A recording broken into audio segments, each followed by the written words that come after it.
Vincent and the Doctor. 10 out of 10.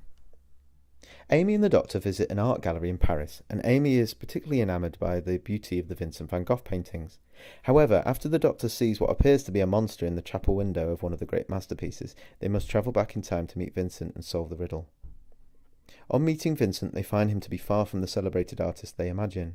He's ridiculed and hated by his community, who blame his madness, his bipolar disorder, with a spate of bad luck that the town is facing.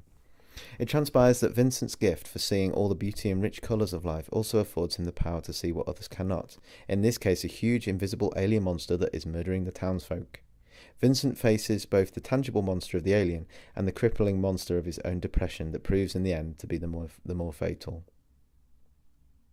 In the early days of Who, history episodes were separate from the science fiction element, and I got a feeling that this episode would have stood on its own merits as a purely history-based story, such was the emotive power of the Van Gogh plot. I did like the idea of an invisible monster, tackled in classic serials such as The Face of Evil, and this is done with some skill, though it felt in some ways this was an extra bonus to what was already a great story. Written by the great Richard Curtis, this is one of the most tender and emotional episodes in recent memory, and is certainly one of the best written of the 11th Doctor stories. The end scene is particularly affecting.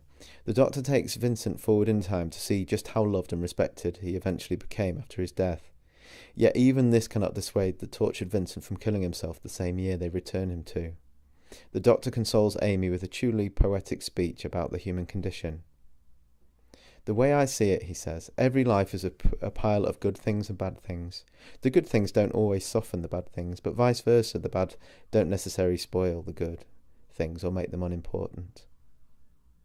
For a kids' programme to approach the issues of mental illness in such a thoughtful and realistic way, rather than treating madness in the stereotypical drama portrayal, this is a very brave thing and it's an inspiring thing to do. It's a real breath of fresh air, and once again a reminder of how the show, at its best, can transcend its parameters and create something that is truly exceptional.